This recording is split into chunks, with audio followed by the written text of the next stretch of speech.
In front of me is XIAOMI Mi A2 Lite, and let me show you how to activate touch sounds on this device. So at first, let's open the settings, then find and select sound, and then mark advanced. And here under other sounds and vibrations, you will notice touch sounds right here. And from now on, as you can hear,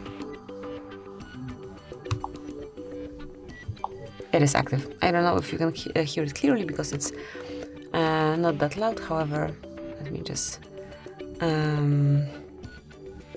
see more.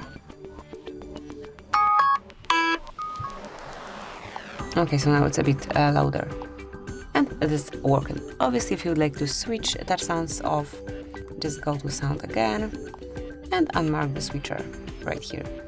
And this is it. That will be all. Thank you for watching. Please subscribe our channel and leave the thumbs up.